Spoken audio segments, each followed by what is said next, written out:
Suatu hari di sebuah sekolah, tiga sahabat sedang berjalan menuju kelas sebelum jam pelajaran dimulai. Mereka bernama Syifa Marani, Nizala, dan Asyakila. Mereka juga dikenal sebagai teman yang akrab dan sering belajar bersama. Sudah, tapi semalam aku panik tahu karena aku hampir lupa ngerjainnya. Sama, aku semalam hampir lupa. Untung diingat dari buku sih. Iya, kadang-kadang kalau kita mencuri kita menjadi lupa. Iya.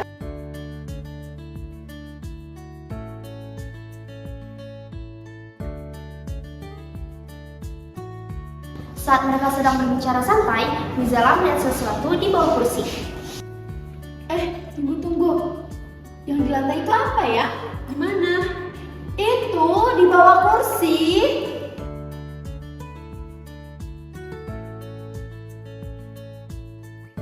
Nizala mengambil benda itu dari lantai dan ternyata itu adalah sebuah dompet. Dompet tahu? Nizala membuka dompet itu dengan sangat berhati-hati. Coba di sini. Di dalamnya ada uang. Lumayan banyak sih. Wah, pasti ada yang kehilangan. Ketiga teman itu saling melihat dan mereka tidak tahu siapa pemilik dompet tersebut. Tapi kita merasa ada orang lagi. Iya, mungkin milik siswa dari kelas lain. Kalau kita tinggalkan di sini, nanti malah diambil orang lain. Benar juga. Mereka mulai berpikir tentang apa yang harus mereka lakukan. Menurut kalian, kita harus bagaimana? Mungkin kita cari pemiliknya. Tapi kita kan tidak tahu siapa pemilik dompet ini. Iya, tidak ada nama di dompet ini. Situasi menjadi sedikit membingungkan bagi mereka. Pikir-pikir, uangnya cukup banyak. Hah? Maksudnya apa? Ya, misalnya kita ambil sedikit saja, kan tidak ada yang tahu. Nizala langsung terkejut mendengar perkataan itu. Gila, itu tidak boleh. Ya, aku cuma bercanda, tapi ya emang nggak ada yang lihat. Tetap aja itu pemilik kita. Ya, kita tidak boleh mengambil barang orang lain tahu. Iya sih, kamu benar. Udahlah, ayo kita duduk aja.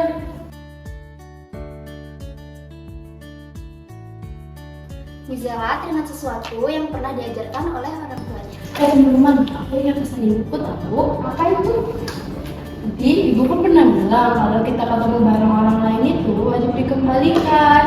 Iya sih, itu benar. Dalam Islam juga dianjurkan untuk selalu jujur. Kan kalau kita jujur, hati kita akan ikut tenang. Dan Asyakila mulai merasa bahwa kedua temannya itu benar. Maaf ya teman-teman, tadi aku sempat berpikir yang tidak baik. Tidak apa-apa, yang penting sekarang kita memilih melakukan hal yang benar. Mereka mulai memikirkan cara terbaik untuk mengembalikan dompet tersebut. Teman, bagaimana kalau kita menyerahkan guru? Nah, itu yang bagus. Iya, guru juga pasti bisa membantu kita untuk mencari pemiliknya. Nah, kalau pemiliknya datang mencari, guru bisa langsung memberinya. Ayo kita pergi ke bangun sekarang. Semoga pemiliknya segera ditemukan. Mereka akhirnya sepakat. Saat mereka berjalan ke ruang guru, mereka merasa sedikit lebih Sekarang aku sudah merasa lebih tenang. Kenapa? Tadi aku sempat berpikir yang tidak benar, tapi sekarang kita sudah memilih yang benar. Kadang godaan itu yang mudah, tapi kita harus tetap memilih yang paling baik. Benar, jadi penting.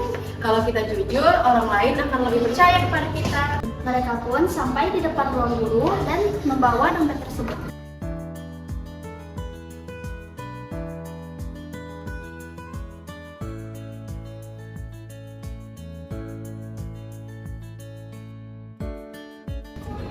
Setelah mereka memberikan dompet itu, mereka pun kembali ke kelas. Aku senang kita tidak mengambil uang itu. Iya, saya aja lebih baik. Bayangkan kalau kita jadi mengambilnya, pasti sekali kita akan merasa bersalah. Mungkin kita juga akan ketahuan. Kejujuran itu memang membuat hati lebih tenang. Ketiga sahabat itu akhirnya menyadari bahwa melakukan perbuatan yang benar akan mendatangkan kebaikan. Jadi teman-teman, sebenarnya kita mulai sekarang harus selalu jujur. Mereka pun tersenyum karena telah melakukan hal yang benar. Dari kejadian itu, mereka belajar bahwa kejujuran adalah akhlak yang sangat penting dalam kehidupan sehari-hari.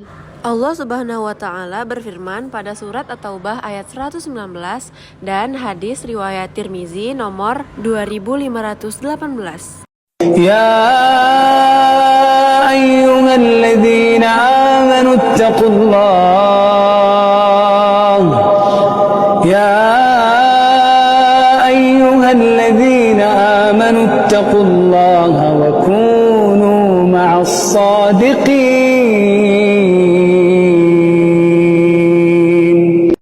Rasulullah Shallallahu Alaihi Wasallam bersabda, Inna sidqa tuma'ninatu wa innal kadhiba riba.